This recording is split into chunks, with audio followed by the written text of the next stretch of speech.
So every new person that sits down on the rowing machine is gonna have some error, some issue. But what we're gonna tackle today are 3 common errors in no specific order so that you can have a better stroke. I'm Cassi Niemann. I'm a You Can Row 2 Master Rowing Instructor, and I'm here at RVA Performance Training Center. So let's get rowing. All right, so we're gonna go over 3 common errors that I see. Now, these are not necessarily the biggest common errors. They're not necessarily gonna be in any order. I'm just gonna cover 3 common things that I see and give you some tips to fix those. So one of the #1 errors that I see, this actually is one of the biggest errors I see, is a lack of body swing. So somebody rowing either very vertically, right? No change in the body angle, in a very vertical position. They're missing out on a big chunk of their stroke. So the rowing stroke is going to be 60% legs, 30% body swing, 10% arms. So if you're cutting out that swing, you're gonna miss a big chunk of potential force that you could be putting into the machine, right? Getting your body over and setting it and using it to swing open. What that body swing does is it transfers the force from our legs into our arms, which is how we connect to the machine. So without that swing, we kind of miss a very important part of the sequence of events. So again, this is commonly what it looks like. A very vertical position with no body angle, no body swing. So what you want to do is start in a good catch with your body over so that when you swing to the finish, you have something to open up from. Then you also want to get the arms away, swing the body over, and come up into the catch. So a good drill for this is to omit the legs and just work on that swing. So sitting with your legs straight, you're just going to swing your body open and swing it closed. So just the swing here. We've taken out both the legs and the arms. We can just really dial in on that one movement pattern of hinging from the hips back and forth. Now notice this doesn't include a reach forward and a lay way back. It's a small movement from 11 o'clock to 1 o'clock. 11, 1, 11, 1. That's what's going to be the most effective movement pattern. So if you are lunging forward with that swing, like I'm gonna get that swing, lady, right? That is not going to be as effective either.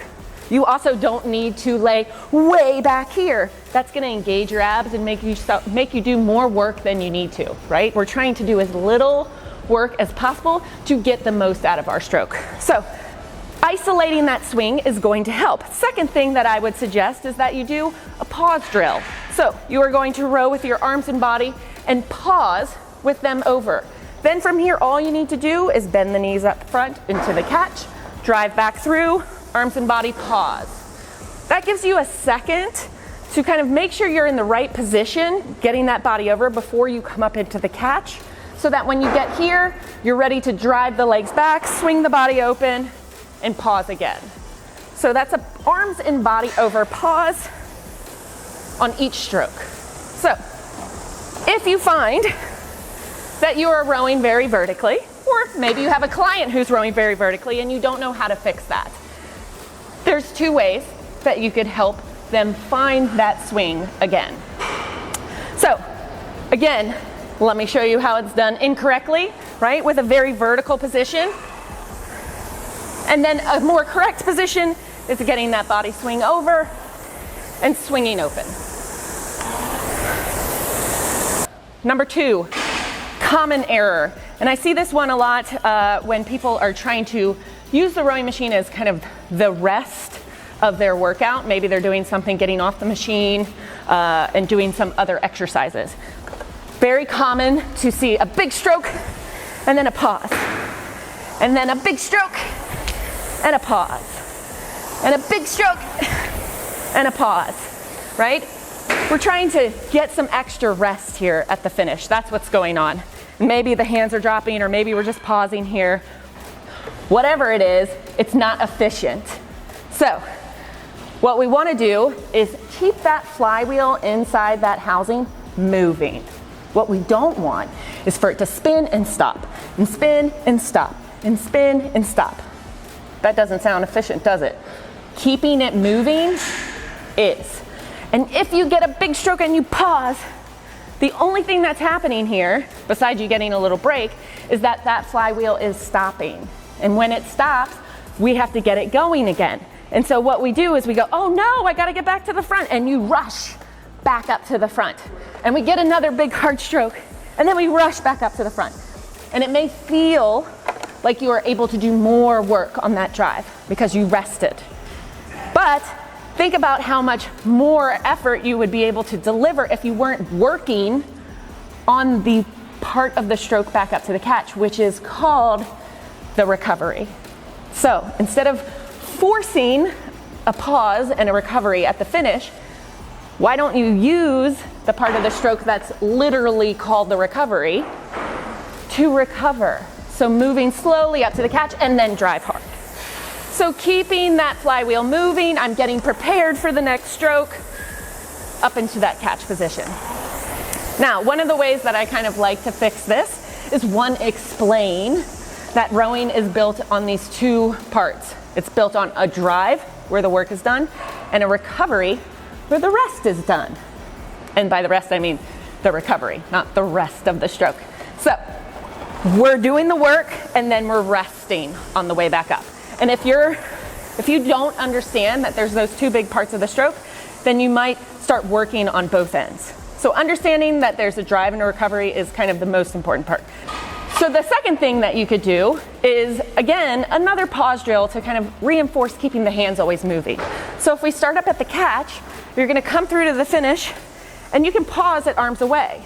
So instead of pausing here or letting the hands drop down, we've paused at arms away. And then swing the body over, come back up to the catch. So you can add in these pause drills in any way, right? You could even go back to that arms and body pause and then back up to the catch. So pausing at arms and body and then go. Focusing on getting the hands in and out of that finish without pausing. The third thing you can do, which actually leads me into the third common error, is take your feet out. So what I see happening in this third common error is that people are pulling themselves back up to the catch. So if I were rowing and I pull myself back up, and as I pull myself, you can see my toes lift here. So I'm going to row, and then I'm going to pull back up into the front. And oftentimes this comes from that pause, because now I'm paused here, and I want to get back up there as fast as I can, and so I pull, using my toes, using all this muscle mass here on the front side of my body to pull myself back up. I thought this was the recovery. Now I'm doing all this work. So pulling the feet up is, again, not efficient. And there's an easy way to fix that.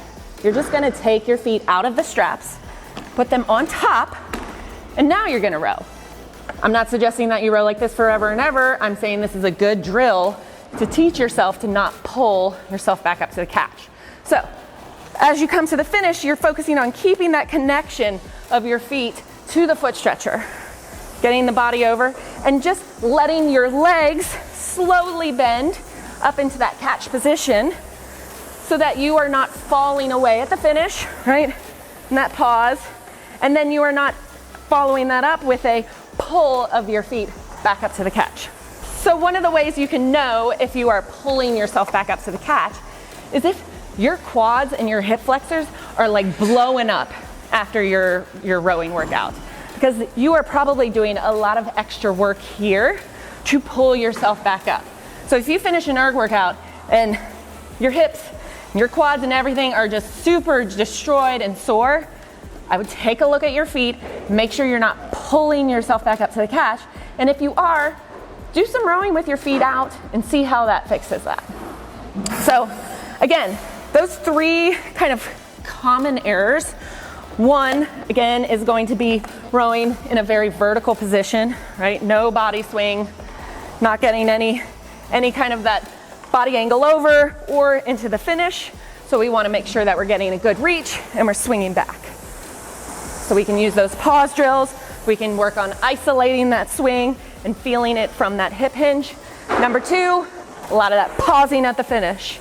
So instead of resting here, let's go ahead and get that rest in the recovery with a nice controlled recovery back up to the catch, which goes often hand in hand with the feet pulling you back up. So take those feet out, put them on top, and row without the comfort of those foot straps, and it will probably pay off. Now again, I'm not suggesting that you row with your feet out all the time, okay?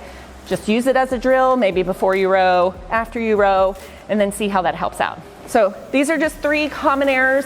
Again, there's plenty of ways you can muck up the rowing stroke, but these are just 3 ways that I see a lot, and I hope that helps. So I hope we tackled some of your common errors. If you like them, you can like and subscribe. And otherwise, you can find a bunch more content at the link in the description at youcanrow2.com, including how to become a certified indoor rowing instructor. Thanks.